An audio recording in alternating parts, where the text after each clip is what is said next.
नमस्कार। साप्ताहिक ज्ञान पत्रिका के इस अंक में आप सभी का स्वागत, अभिवादन। मैं हूं आपके साथ अशोक शर्मा। साप्ताहिक ज्ञान पत्रिका के नवीन अंक में आइए आपको बता दें क्या है खास हमारे पास।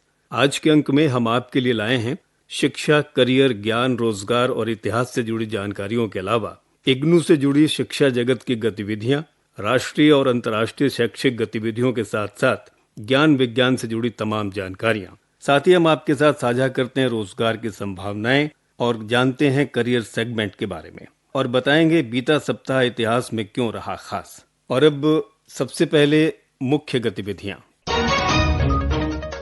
इग्नू में मनाया गया हर्षोल्लास के साथ गणतंत्र दिवस। इग्नू में 2023-24 सत्र के लिए एडमिशन प्रक्रिया जारी। इग्नू में किया गया महिला क्रिकेट प्रतियोगिता का आयोजन। इग्नू के स्ट्राइड द्वारा 6 दिवसीय वर्कशॉप का आयोजन। इग्नू के स्कूल ऑफ साइंसेज द्वारा जनवरी 2024 से 2 नए कार्यक्रमों की शुरुआत। करियर सेगमेंट में जानेंगे पर्यटन के क्षेत्र में कैसे बनाएं अपना करियर। साथ ही जानेंगे कहां-कहां है रोजगार की संभावनाएं और जानेंगे बीता सप्ताह इतिहास में क्यों रहा खास। और कार्यक्रम के अंत में आपको बताएंगे क्यों मनाया जाता है राष्ट्रीय मतदाता दिवस। और अब ये तमाम जानकारियां विस्तार से। इंदिरा गांधी राष्ट्रीय मुक्त विश्वविद्यालय ने दिल्ली के मैदानगढ़ स्थित अपने परिसर में हर्षोल्लास के साथ गणतंत्र दिवस मनाया। ये राष्ट्रीय पर्व विश्वविद्यालय के सभी क्षेत्रीय केंद्रों पर भी धूमधाम से मनाया गया। इग्नू के कुलपति प्रोफेसर नागेश्वर राव ने कुलपति कार्यालय के प्रांगण में राष्ट्रीय ध्वज फहराया। इस अवसर पर विश्वविद्यालय के कुलपति प्रोफेसर नागेश्वर राव ने इग्नू के विद्यार्थियों और समस्त देशवासियों को अपनी शुभकामनाएं प्रेषित की। समारोह के दौरान इग्नू के विभिन्न कार्यालयों के विभागाध्यक्ष और कर्मचारी उपस्थित रहे। इंदिरा गांधी राष्ट्रीय मुक्त विश्वविद्यालय यानी इग्नू ने जनवरी 2024 सत्र के लिए विभिन्न कार्यक्रमों में जैसे कला, विज्ञान, प्रबंधन, शिक्षा, सामाजिक कार्य और अन्य विषय में स्नातक, स्नातकोत्तर, डिप्लोमा और प्रमाण पत्र पाठ्यक्रमों में नामांकन के लिए ऑनलाइन आवेदन की प्रक्रिया शुरू कर दी है। शिक्षार्थी इन सभी कार्यक्रमों में दूरस्थ शिक्षा या ऑनलाइन दोनों तरह के कार्यक्रमों में प्रवेश ले सकते हैं। इग्नू में आवेदन करने की अंतिम तारीख 31 जनवरी 2024 है। शिक्षार्थी इग्नू की वेबसाइट https://ignuadmission.samarth.edu.in पर जाकर आवेदन कर सकते हैं। इग्नू में नामांकन के लिए कुछ आवश्यक दस्तावेजों की पूर्ति करनी होगी, जो इस प्रकार है: Aadhaar card, age proof, photo, signature, relevant education qualification, experience certificate, category certificate और बीपीएल सर्टिफिकेट। इग्नू एडमिशन 2024 के लिए सबसे पहले उनके आधिकारिक वेबसाइट के होम पेज पर आना होगा। होम पेज पर आने के बाद आपको न्यू रजिस्ट्रेशन का ऑप्शन मिलेगा, जिस पर क्लिक करना है। अब आपको अपना लॉगिन आईडी और पासवर्ड दर्ज करके लॉगिन करना होगा। लॉगिन करने के बाद आपको एप्लीकेशन फॉर्म को ध्यानपूर्वक भरना है। मांगे जाने वाले सभी जानकारियां और सभी आवश्यक दस्तावेजों को स्कैन करके अपलोड करेंगे। अंत में आपको आवेदन शुल्क का भुगतान ऑनलाइन माध्यम से जमा करना होगा और फिर आपके सामने फॉर्म सबमिट करने का विकल्प मिलेगा, जिस पर क्लिक करके फॉर्म को सबमिट कर देंगे। इस प्रकार आप इसके लिए ऑनलाइन आवेदन कर सकते हैं। इंदिरा गांधी राष्ट्रीय मुक्त विश्वविद्यालय के परिसर में 23 जनवरी 2024 को इग्नू महिला क्रिकेट प्रतियोगिता का आयोजन किया गया। खेलकूद समिति के कन्वेनर श्री एस.के. नेगी ने हमें इस प्रतियोगिता की जानकारी दी। मैं SK. Negi, convener sports and cultural committee. हमारे कुलपति महोदय का आशीर्वाद है कि ये खेलकूद समिति का गठन किया। हमारे चेयरमैन साहब हैं सत्यकाम जी, जिनके मार्गदर्शन में ये सब कार्यक्रम आयोजित किया जा रहा है। प्रतियोगिता के अवसर पर इग्नू के कुलपति प्रोफेसर नागेश्वर राव ने रिबन काटकर प्रतियोगिता का शुभारंभ किया और खिलाड़ियों के उत्साहवर्धन के लिए बल्लेबाजी कर खेल की शुरुआत की और पहली बॉल डाली सम कुलपति प्रोफेसर सत्यकाम ने। 10-10 ओवर के इस मैच में एक टीम की कप्तान सीमा जी थीं और दूसरी टीम के कप्तान थी सुनीता छाबड़ा। सुनीता छाबड़ा की टीम ने इस मैच को जीता। उन्होंने इस जीत पर खुशी जाहिर की और इसका श्रेय उन्होंने पूरी टीम को दिया। सबसे पहले तो मैं कुलपति महोदय जी का धन्यवाद करती हूँ, जिन्होंने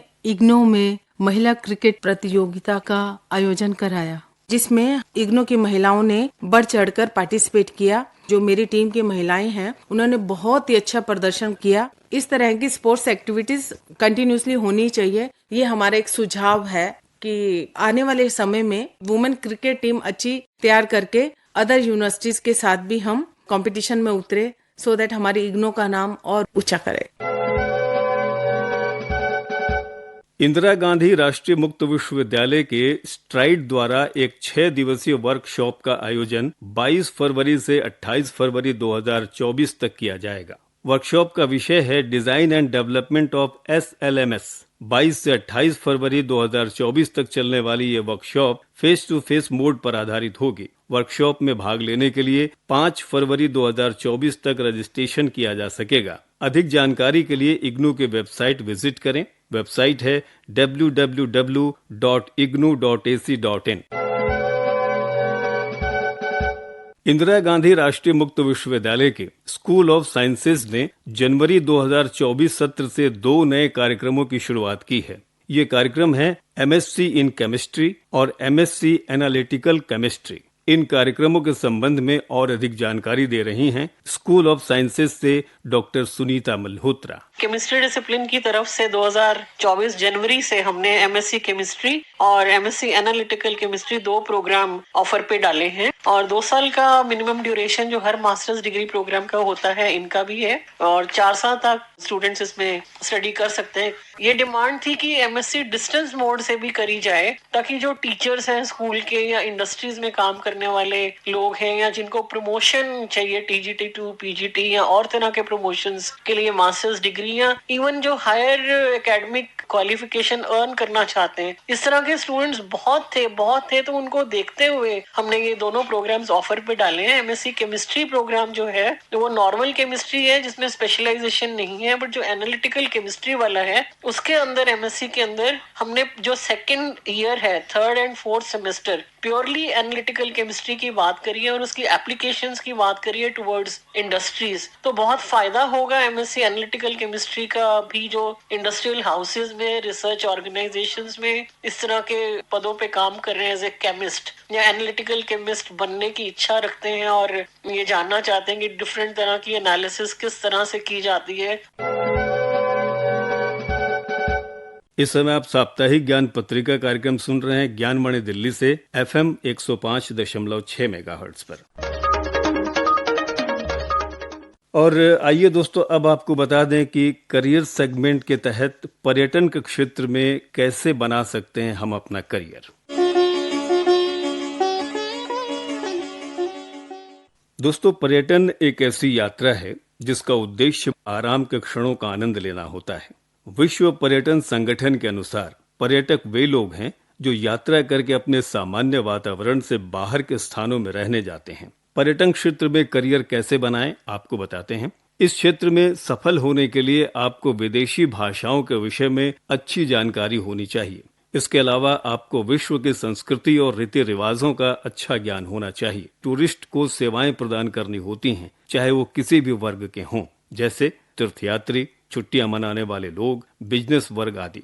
इनकी जरूरतों का आंकलन किया जाता है। ट्रैवल एजेंसी या ट्रैवल एजेंट इन्हें बेहतर सेवा प्रदान करने की कोशिश करते हैं, जैसे बेहतर ठहरने का इंतजाम, होटल, खान पान का इंतजाम, अच्छे मौसम, घूमने की जगह, मुद्रा आदि। ये तमाम जिम्मेदारियां ट्रैवल एजेंसी या उनके एजेंट पर होती है। इस इंडस्ट्री में अंतर्राष्ट्रीय एवं निजी दोनों तरह की एजेंसियां शामिल होती हैं। Tourism promotion and sales, language guide, catering, सरकारी पर्यटन विभाग, immigration and customs, travel and tourism agency और निजी या गैर सरकारी एजेंसी आदि जो बेहतर सेवाएं देने की कोशिश करती हैं। हर देश का नियम कानून अलग अलग होता है, इसलिए ट्रैवल एजेंसी या ट्रैवल एजेंट का दायित्व होता है कि वे उन्हें उस देश की यात्रा से रिलेटेड तमाम जानकारियां मुहैया कराएं, जैसे पासपोर्ट, टिकट, कार्गो, उस देश का मौसम और अन्य जरूरी कागजात आदि। प्रोफेशनल कोर्स करने के बाद आप ट्रैवल एजेंसी या ट्रैवल कंपनी में इंटर्नशिप करके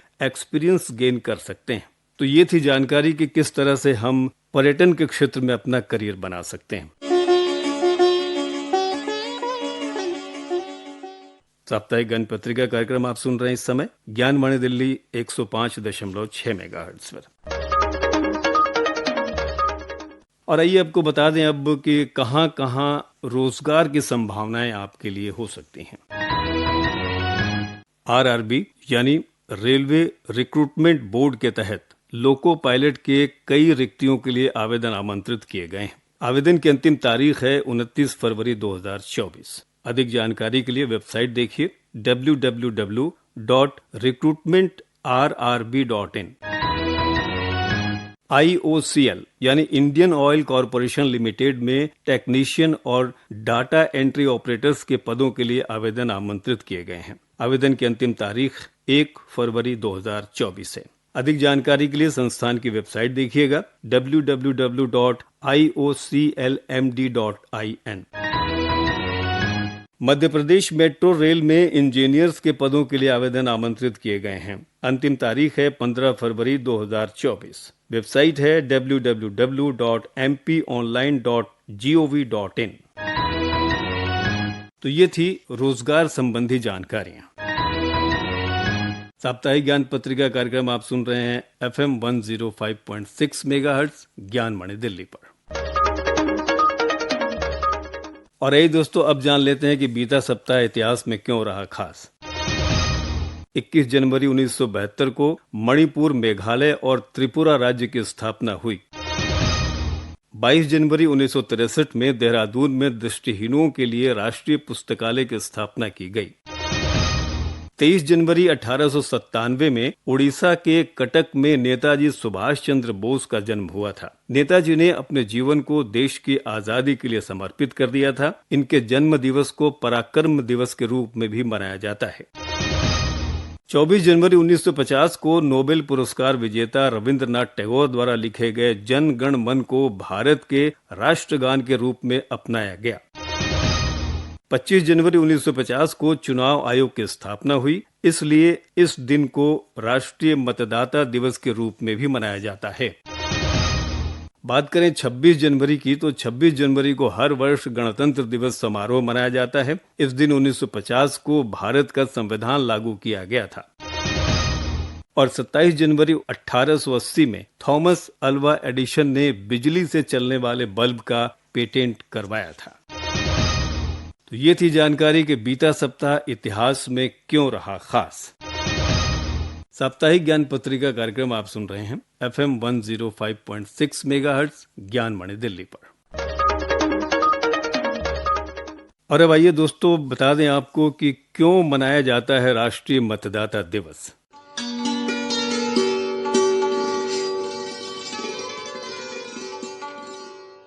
पच्चीस जनवरी को देश में हर साल मतदाता दिवस मनाया जाता है। देश में लोकतांत्रिक नींव रखने के लिए वहां के लोगों का मतदान करना बहुत जरूरी होता है। आजादी के बाद से 26 जनवरी 1950 में देश का संविधान लागू हुआ था। भारत में 18 वर्ष की आयु के बाद हर आयु और लिंग के लोगों को मतदान का अधिकार है। भारतीय संविधान में हर नागरिकों को कुछ अधिकार हैं, जिनमें से एक मतदान का अधिकार भी शामिल है।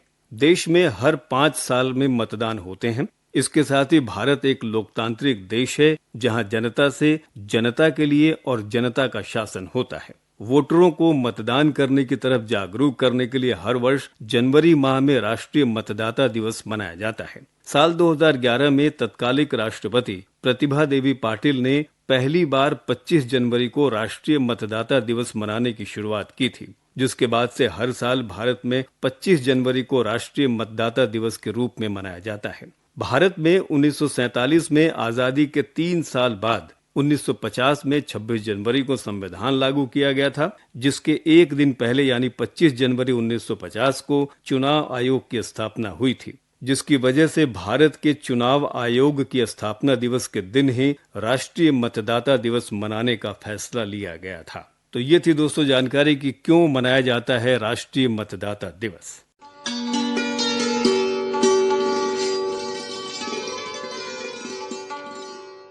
इस समय आप साप्ताहिक ज्ञान पत्रिका कार्यक्रम सुन रहे हैं ज्ञानमणि दिल्ली से FM 105.6 मेगाहर्ट्ज पर।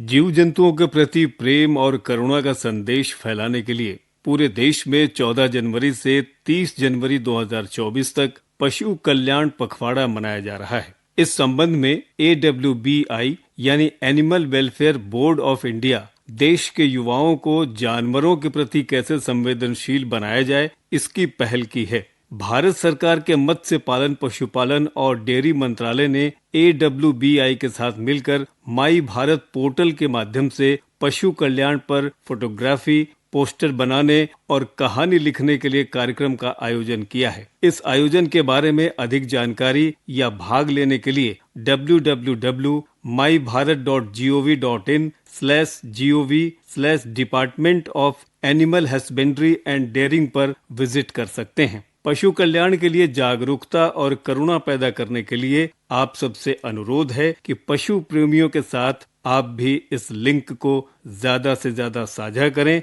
और साथ ही आयोजन में हिस्सा लें। पशुओं को बचाएंगे, धरती पर जीवन को संतुलित बनाएंगे।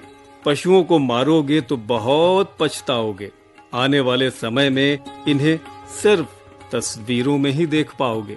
मत काटो, मत काटो जंगलों को, इन्हें रहने का स्थान दो। इनमें चलती सांसें हैं, इन्हें भी सम्मान दो। जानवरों पर अत्याचार करो बंद, इनके शिकार पर भी लगाओ प्रतिबंध। जीव जंतुओं के प्रति प्रेम का दया भाव जागृत करने के लिए आप सभी से अनुरोध है, अपना संपूर्ण योगदान दें।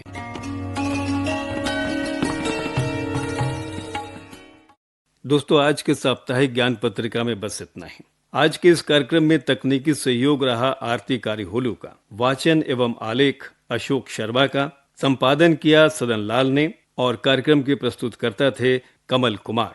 आपसे अगली कड़ी में फिर होगी मुलाकात। तब तक के लिए अपने दोस्त अशोक शर्मा को दीजिए अनुमति। नमस्कार।